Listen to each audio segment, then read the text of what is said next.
Hello, everyone, and welcome back to the Rugby Connection podcast. Today signifies the end of the first weekend of Six Nations fixtures. Wales lost in a titanic fixture to Ireland at Lansdowne Road, the Aviva. My beloved England, unfortunately, lost to Scotland. So, Brilliant, Yes! brilliant.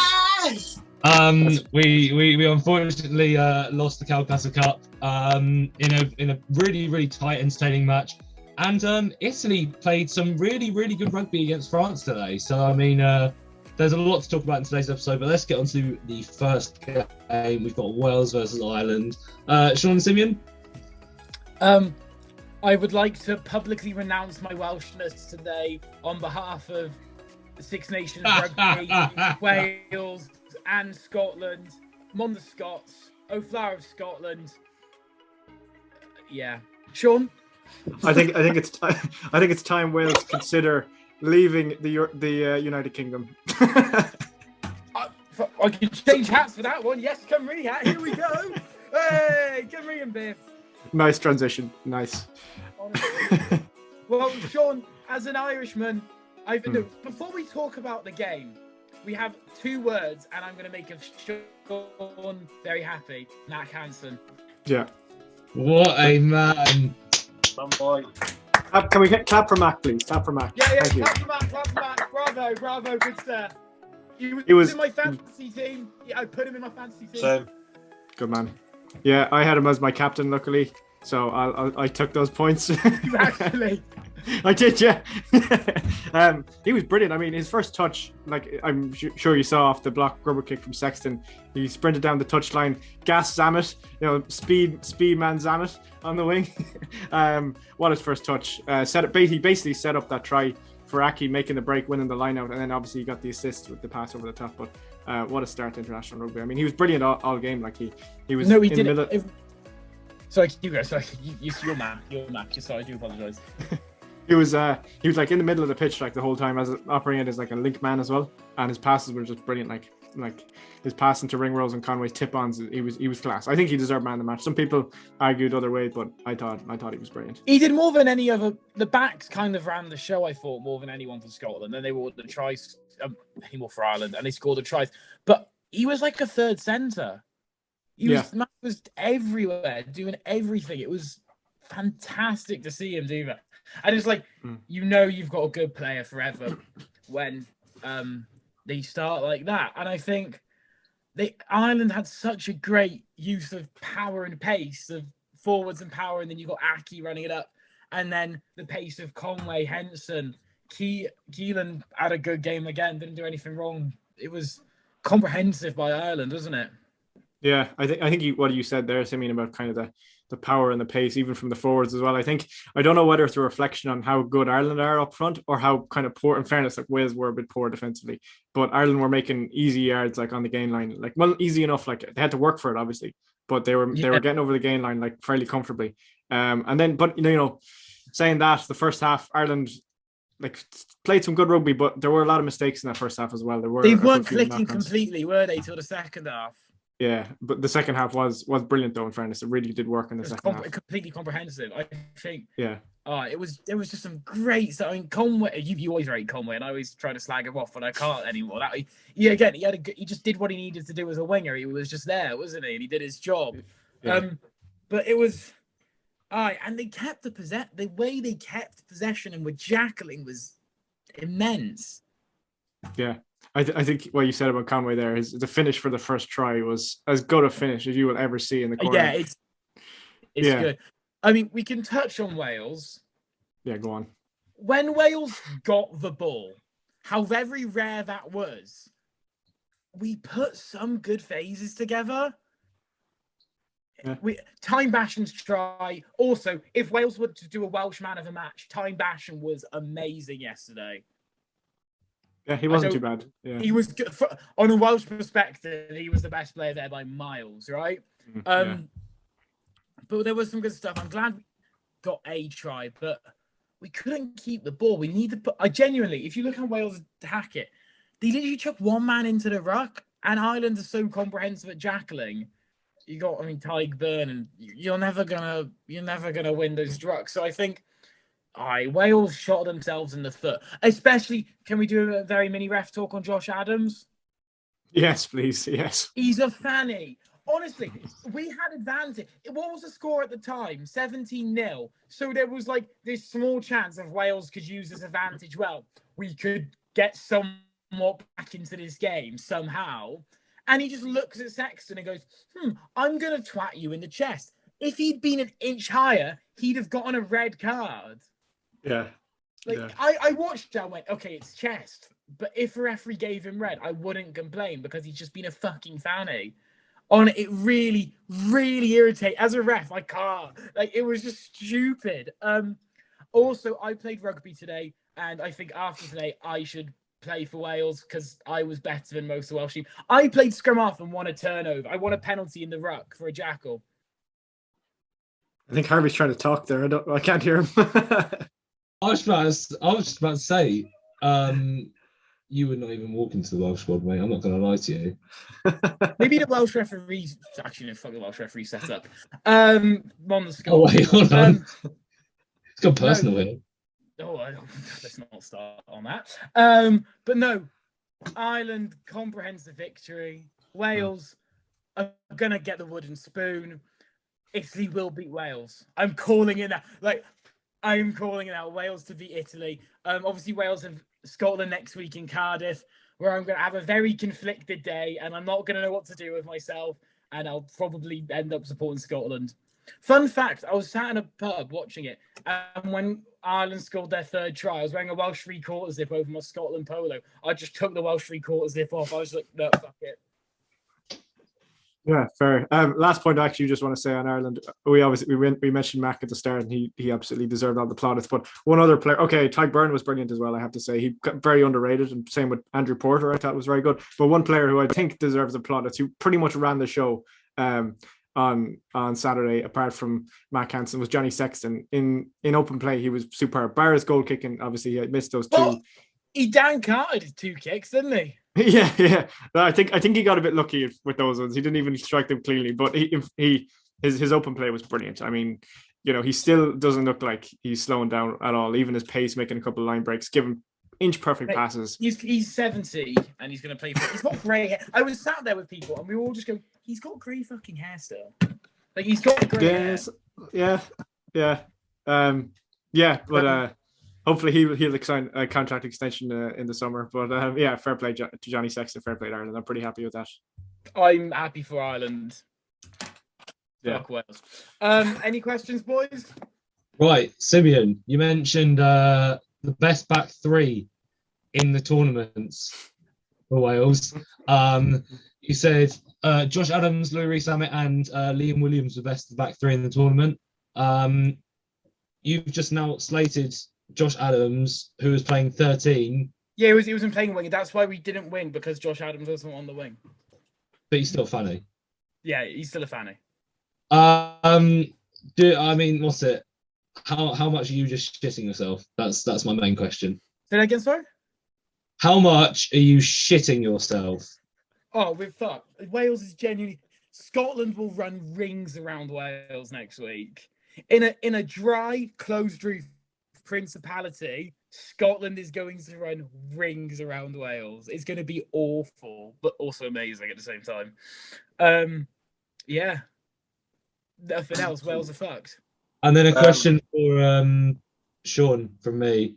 You obviously mentioned Ireland's were pretty good. Do you think you have what it takes to bring yourselves to the Parc de France next week and get a good result?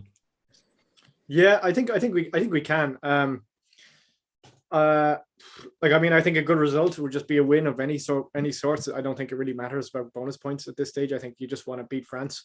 I think we can. I think obviously we speak on the France-Italy game later, but I think that obviously weather dependent, but I think that clash could be a very tight one that could probably go either way. But after Ireland's performance, I'll definitely back them. I've got a question for you, Sean. Just because of I know the score didn't show like overall dominance. Like you probably could have scored a lot more. But would you change any of the starting 15 for next week's game? I wouldn't. No, I was actually thinking about this earlier. I mean, on the back of that performance, unless we had to due to injury, I wouldn't change a thing. I mean, Sexton got a knock. I think in 55 minutes he had to come off, but hopefully I'd say he's going to be pulled through for that. So I think if everyone's fit, I wouldn't change a thing. Not Nathan Doak at 9 after another man of match performance against Connaught. No, stop that, Simeon. Sean, how was the hangover again? We will not talk about that. Update, Sean's going to AA now. Yeah, I think that's a good note to finish on. We hand it over to you boys. Right. I'll send me a quick one just because I've got one of each. Go on. How you already said Wales are going to win the Wooden Spoon. That's your prediction now. Yes. Do you think the Italy game? Do you think it'll be a thumping for Italy, or do you think it'll be a tight encounter? Oh, it'll be. I'm not. I mean, the one saving grace for Wales. It's in Cardiff, right? Yeah. It'll be tight. That will be the Wooden Spoon game. I think that will be who gets the Wooden Spoon. I will see what happens. Just a little follow up, kind of like what I asked John. Sorry, Simon. What changes do you think need to be done? It's so hard because we're missing 9 British and Irish Lions, isn't it? Yeah. It's really hard. Maybe bring Ross Moriarty in for experience. Put him in 8, maybe, or Ellis Jenkins and Wainwright did fuck all. Maybe change one of them for Moriarty. I honestly, Dan Bigg as captain, I'd change 10, but we can't really do that. Josh Adams, keep him on the wing. He's not good at 13. Bring back Watkin and Tompkins. I quite like as a centre combo. I do that. Yeah, the front 5 were I thought the front 5 were good. Wales held up the scrum pretty well. But yeah, I changed quite a lot going into next week. Fair enough. Well, plenty of time to plan on it anyway, so all good. Right, the best game of the weekend. Murray Anderson, Scotland. Yeah! I was absolutely buzzing. Loch Lomond, Flower Scotland, pelted out from the word go right till the end. I genuinely thought I was going to have a heart attack. My chest is still a bit sore. I've recovered my voice though. I couldn't speak this morning at all. I actually thought I ripped a vocal cord, like I tasted blood in my mouth, but I'm all good. Just unrivaled passion there. But yeah, what an absolute game. Fantastic. Just had all the drama, like Scotland English, but I want to hear what Mr. Harvey thinks of the game first.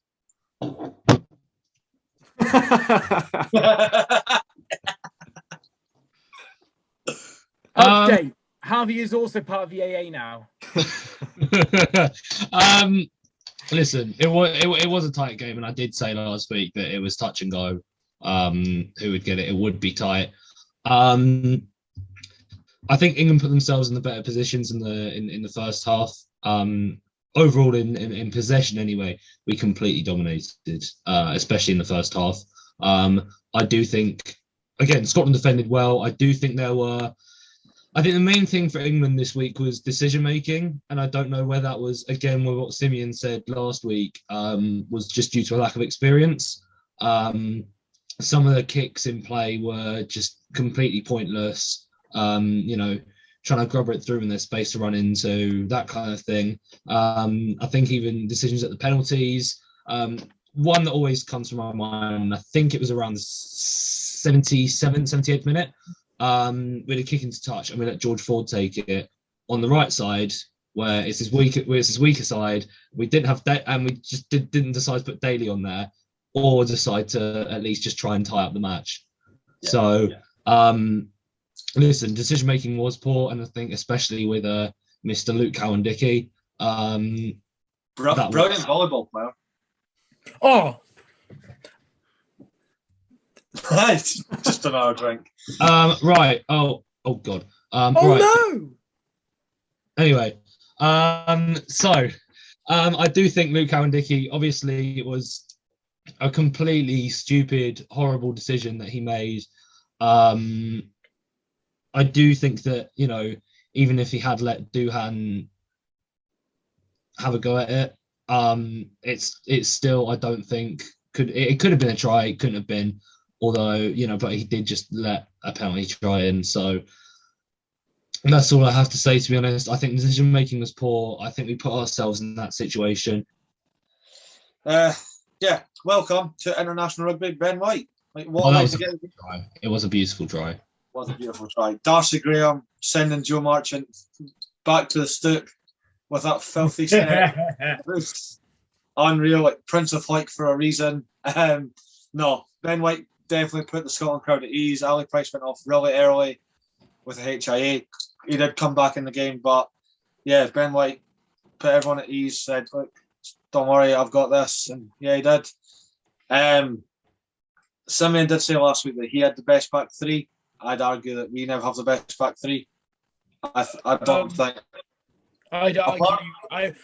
On this week's performance, I'd agree with you, to be honest. I'd argue with that. Thank you.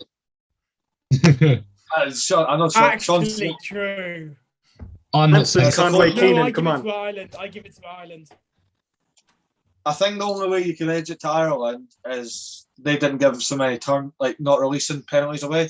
And like Duhan, that was his big blunder in the Calcutta Cup. But I mean, Darcy Graham was on absolute fire.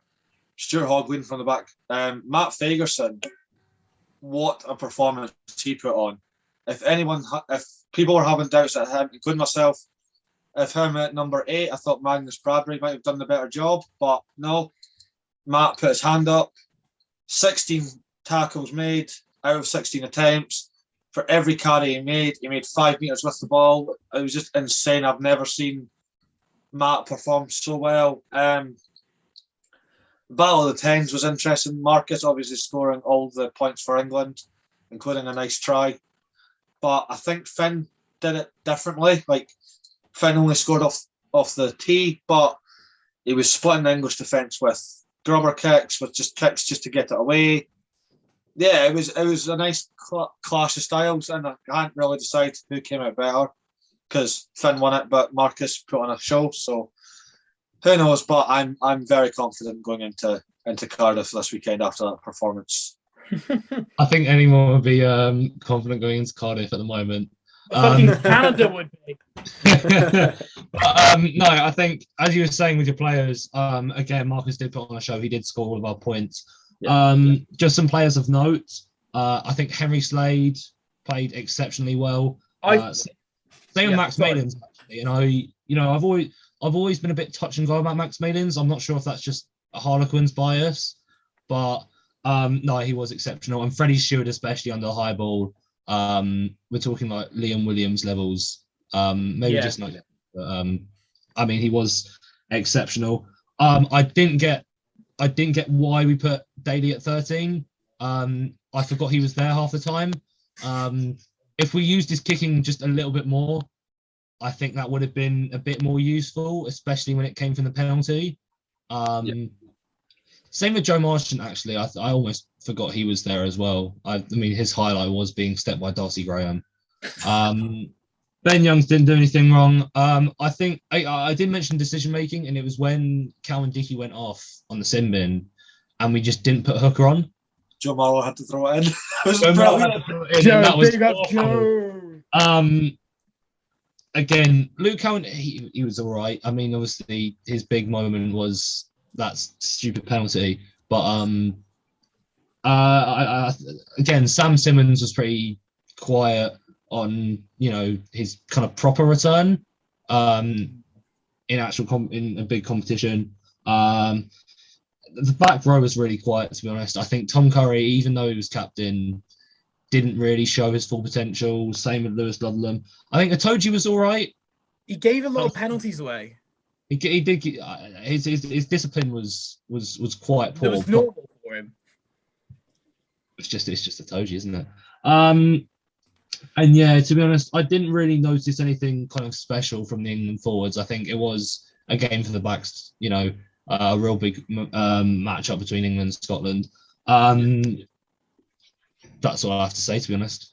Before I ask you a question, am I allowed to quickly just explain the yellow card penalty try for Cam Dickey? You've explained to me, but I already know why it was a clear. Well, Yeah, I'll explain it quickly just for our viewers of why it was a penalty try. Very simply, so obviously ball's kicked over. It's a 1v1, Doohan v Dickey, and he just completely volleyballs the ball forward, which is a deliberate knock on, which is in that territory is immediate yellow card. But it was only 1v1, no cover from fullback. By the law, it's got to be the likelihood he would have scored a try means it's a penalty try. There was no one there. He likely would have scored a try if he caught. If he caught, he would have scored the try. So it's a clear-cut penalty try. He's a muppet. And he, to be fair to him, he's publicly come on social media and said he fucked up. Yeah, and I think fair play to him. Like, I have read the tweet and I have read the replies to that tweet. It is all positive. People just saying, everyone makes mistakes. Everyone gets a bit, weird-headed in games. And I think we can all tell from a player's perspective, we've definitely done something that we probably shouldn't have done on the pitch. So I think, fair play to him coming out, because a lot of lads would have kind of just stayed behind their screens. But fair play to him. Hopefully he doesn't do it again. And yeah. Just before we go into the questions, we talk about him all the time, just like how he does what he wants. The fact that there was like 10 minutes left, or no, about 13 when Dickey went off, sorry. And Finn pulled off a crossfield kick to Doohan. He got tackled. Right, cool, we'll go the other side to Darcy. Like back-to-back crossfield plays. Like, it's just the Finn Russell way. And can we appreciate... Did you see him drinking Red Bull? No, this one's funny. This goes on your point. Did you see him drinking Red Bull before the game?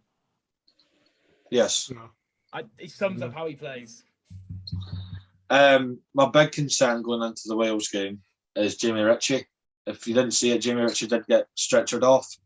He kind of sat on the go-kart, but it's just implied that he was okay. But he was on crutches at the end. You seen him on the big screen. He had crutches on, so hopefully that was just a precaution to take the swelling off or whatever. But so hopefully he's okay. But who knows? But yeah, questions. I've got one for Harvey to start off with. Harvey, are you having a bit of PTSD back to 2015 World Cup when you didn't kick for the post and instead went for the corner and cost you a game? Yes. Right. But on that though, do you think something needs to change in management? Why the fuck you take forward on, or with Smith being so good that game? I think you almost can't sack a coach like Eddie Jones. I'm in no way, shape, or form calling Eddie Jones a bad coach, because he is undoubtedly one of the greatest coaches that has been around. Maybe not as much for England as such, but you think about, obviously he coached Japan 2015. I'm pretty sure he was on the backroom staff of Australia as well. So he has really been one of the great coaches, and I feel like you can't just sack him. But there are decisions that have gone wrong, and I don't think it was all on the pitch. Yeah. When I'm talking about decision making, I am talking about on the pitch and off the pitch.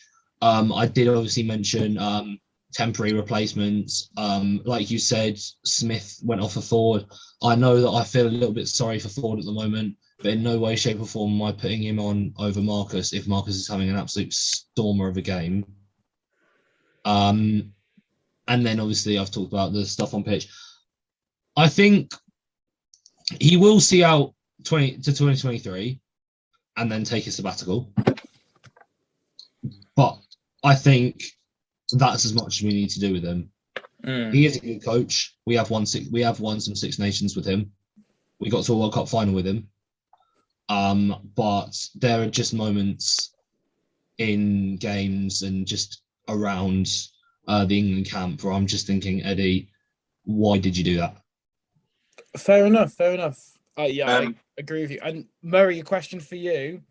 Okay. If any improvements for Scotland going into the Welsh game? It's hard because you can't really control that if it's not given to you.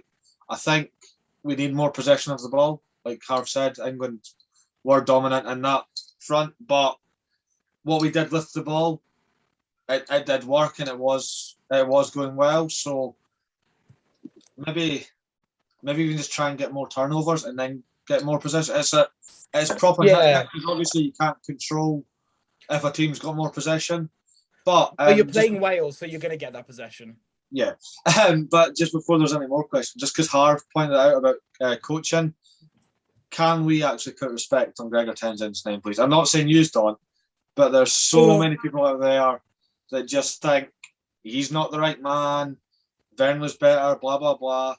And yeah, there's no doubt. There is no doubt about Gregor Townsend at the moment. I mean, Gregor Townsend could be one of the best coaches of Scotland of all time at this point. Well, actually, funny you just said that, Simeon. If you didn't know, it was Gregor Townsend's 50th game in charge of Scotland yesterday. If you don't include Sir Ian McGeechan's second tenure as Scotland coach, Gregor has the second highest win percentage. Oh, wow. If you include Sir Ian's second tenure, where everything went to shit, basically, Gregor Townsend has the highest win rate as a Scotland coach. He is undefeated against Australia. That is four Calcutta Cups under Gregor. He has 117, even though I wouldn't count the penalty try as tries scored under Townsend. So 117 or 118 to be correct. Tries scored under Gregor.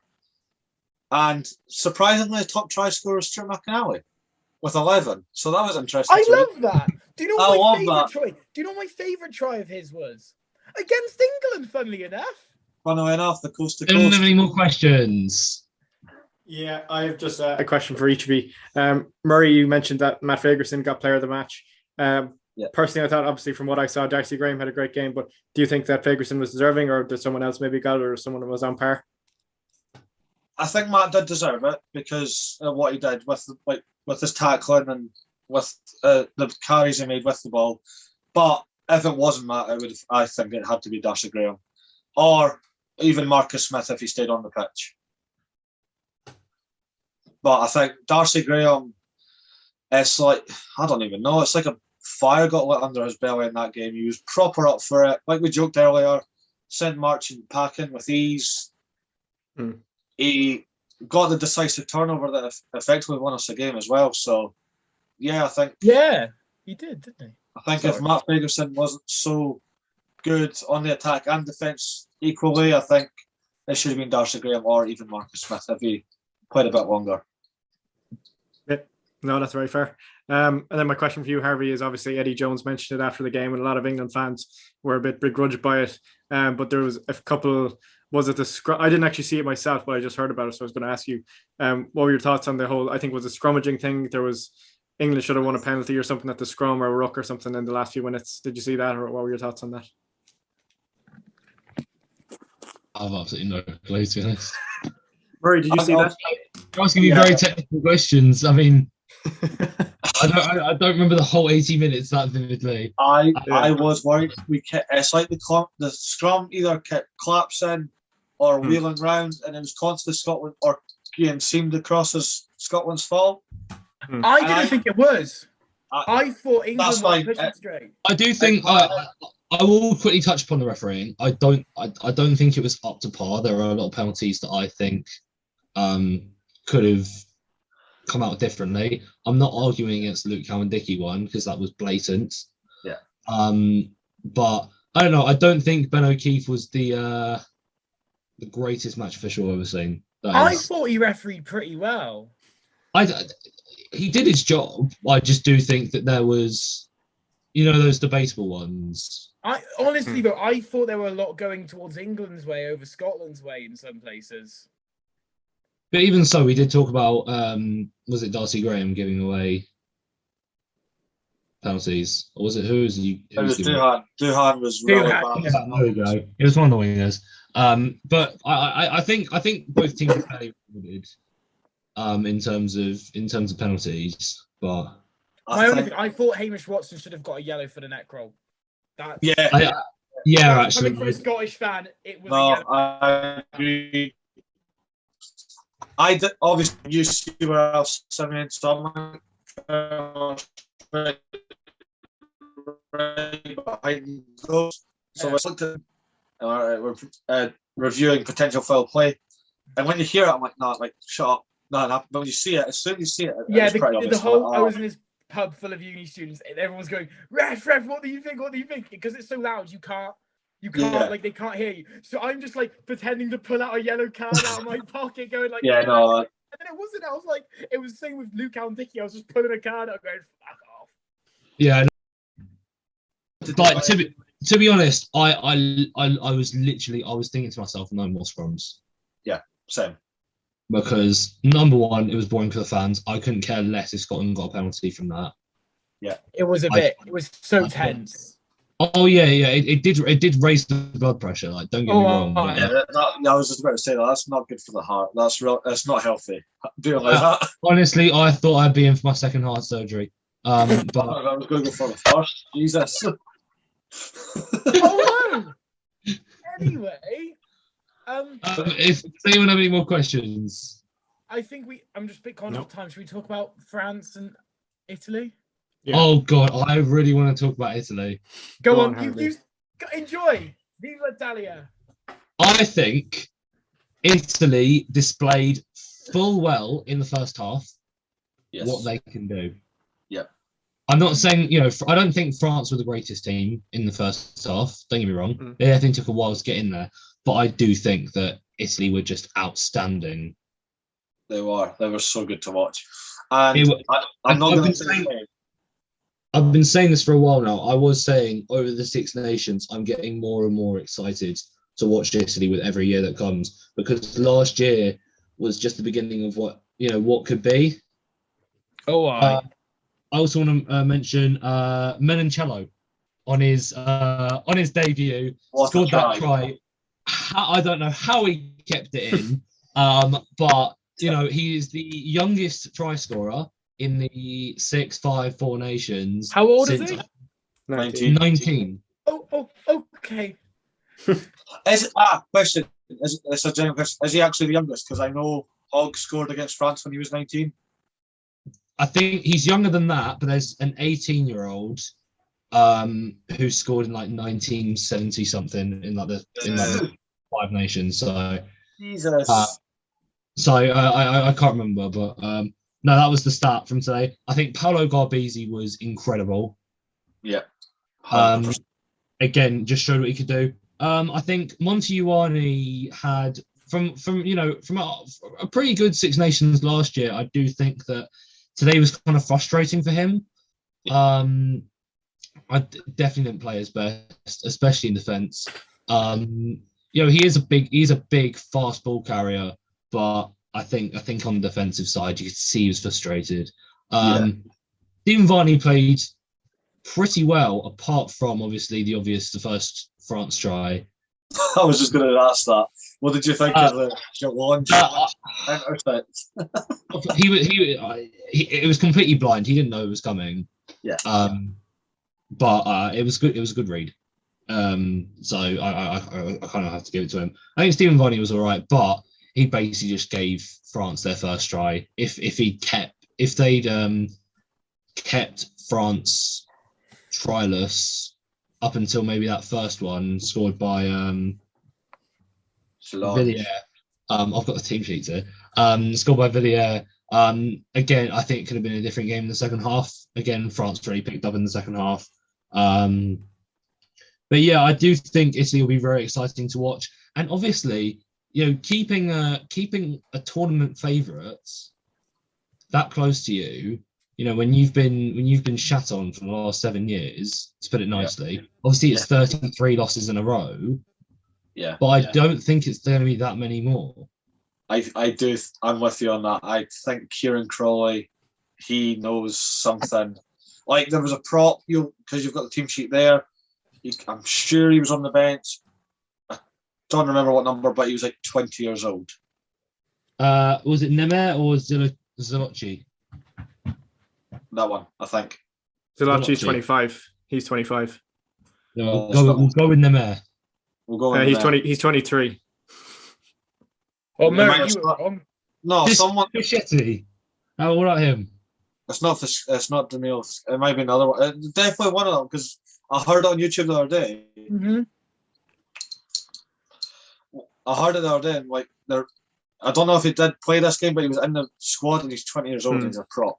The hooker is only 21, Lucchesi. Lucchesi, yeah. I think he had a really good game as well, actually. This is just my personal opinion. I think he had a really good game. Obviously, well, I think the Italian forwards, I don't think they showed their true strength. Speaking of, I do think Sebastian Negri was also half decent. Yeah. But as much as Italy played exciting rugby, France were the winners. Yeah. So I don't have anything to say on France. Yeah, I was a bit disappointed with France overall, actually. I thought they were a bit sloppy at times. Now, look, they won, they pulled out the bag. Obviously, took them a while to get going, especially in that first half. But they did kick on, in fairness to them. But I thought, Dupont was obviously quiet. Obviously, he was out with COVID. He didn't do too much apart from the assist for Peno's try. But a little bit disappointing from France. I mean, look, they'll be happy that they got the win and they got the bonus point in the end, which is what matters for them. But yeah, a little bit disappointing for them. Like, I thought Jaminet was brilliant, apart from the knock-on that led to the first Italian try. But I mean, Fiku and Dante were quiet, apart from some quick hands for them setting up a couple of tries. But other than that, I thought Aldrit was good. On the subject of Jaminet, his goal kicking was obviously incredibly poor. Do you think? Very quickly, Chuck, I'm going to have to run off now. I do apologise. Roll off your predictions quickly then. Scotland beat Wales. Ireland beat France. England to lose to Italy. Love you all. Bye. Bye, Simon. But yeah, on the but obviously we were talking about Jaminet. Do you think they should put Onsmat back on goal kicking, or do you think that they should just trust in the process? I think they should go for Mark. Purely because, and it's going to sound stupid as hell, but I'm guessing you just watched the full game. Yeah. Matt took the last kick. It was his first headed goal, and it was sweet as a nut. It just went straight through the sticks. What's it? Anyone can kick. Their one kick sweet as a nut. I think, obviously, but we've seen Onsmak as a consistent kicker before. Yeah. He doesn't strike me as one of the best goal kickers out there, but it's anything better than we saw from Jaminet. I think that Jaminet, up until this, he's been fairly good with his goal kicking. And I think I would nearly say that they could nearly just give him a pass for today because, look, in fairness, the conditions were tough. But in general, in the automation series, he was brilliant, and he is so quality from a player who basically came out of nowhere last year. Is phenomenal, and his goal kicking is generally pretty good, I would say. But it is a good point today. He was a little bit subpar. Looking at the lineup here, Villiers, what a game he had! Yes, obviously a hat trick. I think it was their first hat trick since 2008. He just explained why I don't back Damien Pinot. I don't think Damien Pinot was that bad. Again, no, he wasn't bad. I picked Pinot as my captain for fantasy rugby. He did. Dickall and Villiers got a hat trick. So I picked the wrong French winger. So yeah, I'm a bit fickle about that. But yeah. Murray just doesn't like Pinot in general. So, but how long has Villiers been playing for France? That's my question. I mean, I'm guessing he's only a new addition to the squad. Yeah, only since last year, I think. Yeah, or maybe 2 years. No, 2 years ago, I think. Was it? Yeah, but I do think only last year. Yeah, last year. Yeah. Again, he's new on the scene, and he's already struck us as one of his, France's target men for this year. Do you think he's going to be a threat to Ireland? Yeah, he could be. Yeah, he played very well today, and he pretty much came through the sevens program, and he was brilliant with their sevens, and obviously again, sevens can develop a player in a certain way, especially if you're a back three player actually, because you have plenty of room to run, you've got plenty of space to work on things that you can take into the 15s game. Another player that stood out for me was Wookie. Wasn't bad, yeah. I think he was really, really good at the lineouts. I think in rucking as well, quite stand out as well. apart from that, Greg Aldrete. Yeah, Aldrete had a good game. It quite a good game, and I think Jalonch is probably capped off by his walk-in try. Yeah. But no, I don't think it was a bad game. I think it was overall like positive performance of France, especially in the second half. But I do think that there's, at least they've got to try and get themselves into games quicker, because Ireland will punish them. Ireland got off to, well, they drew first blood. They didn't get off to the quickest of starts, but they drew first blood against Wales. So I think, to be honest, it's both teams that are going to be looking to get in the first try. Will definitely swing it one way or the other. So I think France definitely need to work on getting into the game earlier, at least just getting that first score, because ultimately they were losing to Italy. Italy did get the first score out of them, and while Italy are playing exciting rugby, while Italy are playing really, really good rugby, I do think that ultimately they shouldn't be put in that position. No, Italy have the power to keep things tight. Yep. I don't think that they have the power to be ultimately leading over a tournament favourite. No, realistically, they shouldn't be. Realistically. But I think, I mean, that's the only real criticism I have about France, just sort of getting into games, because obviously the second half is a lot more dominant. Is there any Italian players that you're wary of for going into next week, Harv? I think really it's the same as I sort of had last year: Varney, Garbisi, and Ioane. Obviously, Montiuani scored the first try of the England-Italy game last year, so that's going to be one to look out for. Garbisi's on another level. I mean, I heard in the commentary today, he's keeping Pollard on the bench at Montpellier. He's playing that well.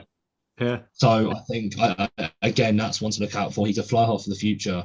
But again, another really, really good matchup at 10 there with Marcus, hopefully. So I think it's going to be interesting who sees that battle, because Garbisi could win it, but also Italy don't. So it'll be a difficult one. Stephen Varney, he knows ultimately, an English style playing at Gloucester. Yeah. But I'm just yet to see that. I think some players that I might be a bit more scared about might be Lucchesi. I think it fully depends who we put on a hooker, depending on our matchup. I think Lucchesi will be one to look out for, especially when it comes to the breakdown. And Menoncello, instead of one wing to look out for, we've got two. So Menoncello could run rings, but no, I think mainly the two wings, the halfbacks, and Lucchesi. Yeah, Harvey, you mentioned that you might be worried about the hooker position next week for England, but for Italy, Lucchesi, he did well, but I thought that when they brought on the sub hooker in the second half for Italy, I thought he was poor. Yeah, I thought he was poor. The whole lineout was kind of poor. Probably not just his fault, but Italy's lineout was very poor in that second half, especially. Well, in those conditions, wet ball. Yeah. Wet ball just it's tough to grab onto. You know what I mean? Not even the ball, just like the whole lineout itself. I think ultimately it really depends. Conditions should be better next week. At least I'm hoping they are anyway. But you never know. They are way away. Yes. It's in Italy. The conditions will be lovely. You just get a suntan out there. But I think it should be a bit more of a more realistic matchup next week. And I think to be honest, England just needs to regain some confidence. Italy aren't a bad side, and they're shaping up to be quite well. Yeah. But I do think that England will be looking to at least make up some confidence. You can't go into that. You can never go into that game thinking you're going to get a free pass now. No, because they will. That's how it should be. You shouldn't think any game is a free pass. Exactly, and as a player, we played this team today and we smashed them. We've played them before and we smashed them. we played another game against them thinking, oh, we smashed them before. We lost. Yeah, exactly. So it's just like that in terms of mentality. But we need to just go into that game and just grind out the best result possible. Yeah. Speaking of needs, if Scotland want to do it, we need to win in Cardiff. I know we've got Ireland away as well, but like, take it game by game. Don't overthink. Don't think too far ahead. Not exactly. I know we won in Wales, but it was a COVID Wales. It wasn't in the Principality. It was at Parky Scarlets. There was no one there. I don't count it. I don't think. I'd like to think the players don't count it. So we need to win in Cardiff, and I said this to our good friend Carwin. I did say I will take a narrow win against Wales in Cardiff, but I would love to run them off the park. Yeah, I think any win you'd want it to be proper. You don't want it to be a scrappy win. I mean, I think that's probably what made Scotland so much better than maybe if we'd won it. That Scotland really grinded out for the result and against the odds. If we'd won it, I would have been over the moon. But I know would have to pay for bloody England top. No, okay. But I know in my heart that Scotland, at the end of the day, they might have even been the better team. This is actually music to my ears because see the amount. I know you're different, Harv, but see the amount of people. Even in my comments alone, Scotland got lucky. You didn't do that. I'm like, oh my god, would it hurt you to say, "Well done, Scotland"? No, and again, I'm not going to go into this whole like classic rugby thing. You know, you've got to be gracious and all that kind of stuff. But at the end of the day, just give credit where credit's due. And it's due to Scotland. They really, really grinded out that result. The thing that caught me off guard, and I didn't hear it until today actually, it was Martin Johnson that said it. Not many captains get to lift a Calcutta Cup twice, and Hogg's done it twice. I mean, to be honest, he's perfectly right there. Yeah, especially Scottish captains. I mean, you know, historically. Yeah, I know. Historically, England's had the better over Scotland. Yeah. And I think even this century, overall, England has had the better over Scotland. But if you're talking the last 5 years, Scotland really have turned it up. Yeah. So I don't know. I think we've got a lot of talking points going into next week. I mean, next week's gonna be interesting. There's a thing I'm going to say, but I'll wait till we've done recording that because I'm not putting it out there yet. But I've seen it today and it's not leaving my mind, so I'll run it with you boys afterwards. But yeah, predictions for next week, Sean. Overall, what's the first game? Is it England-Italy? Do you know? That might be that's on Sunday. Sunday. Also, Wales, Scotland. No, I think Scotland are going to win by 5 points. Let's say. I think it can be. But I think it'll be closer. I think Wales will probably they probably need to have a reaction after yesterday. I think I'm going to back Ireland. I'm going to back Ireland by a point or two. I'm going to back Ireland. I don't know. Let's say like 21-19 or something, or 21-20. How many do you win by? I'm back in Italy, man. I know. No, I think England will win by 15. Score-wise, it's less than last year, but again, it is a better Italy side. So yeah. I think actually, sorry, just on Italy quickly. I think if one area, if they can improve on, is penalty count. If they can give away less penalties, they can give themselves a chance in any game. Penalties and mistakes, because there were times where they've sort of panicked over it, but yeah. So England by 15. Murray? I'm back in Scotland for the Wales game. I will be at the Wales game. I've confirmed now. I've got my tickets, so nice. I'll be down in Cardiff next week. After today's performance, I am back in Ireland. I think it's going to be a bit more comfy than Sean thinks, though. I'll take that. Not overly comfy, but I think it's going to be slightly comfier than what Sean said. And I don't think it's going to be tight with Italy and England. I think England are now a hurt animal, wounded almost, and hurt from that defeat. So, and they're going to want to show. Italy's going to be confident, regardless, despite being beat by France. Mm-hmm. And I think England's just going to go, no, we've got this. Don't worry. All right. Yeah. I think for me, Scotland will do it over Wales. I think fairly comfortably. I'm actually going to go 12 points. Yes. I haven't got a hope in the world for Wales, and if I did say I had to dislike one of the 3 home nations the least, I probably would say Scotland. But to be honest, for Wales to go that bad would be very sweet as well. I think in terms of France Ireland, as you said, it is going to be tight. I don't think Ireland put on their best game against Wales. It wasn't a 5-star performance.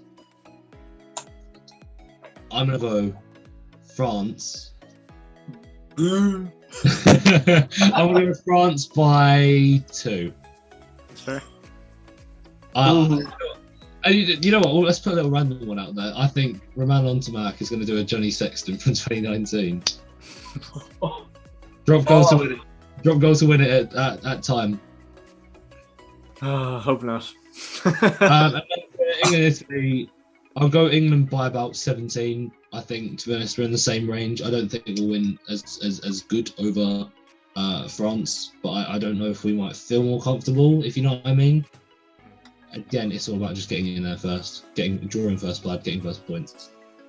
It's going to be an interesting Six Nations. We're only 1 round in. Exactly. I'm already enjoying it, mate. It is the best time of the year.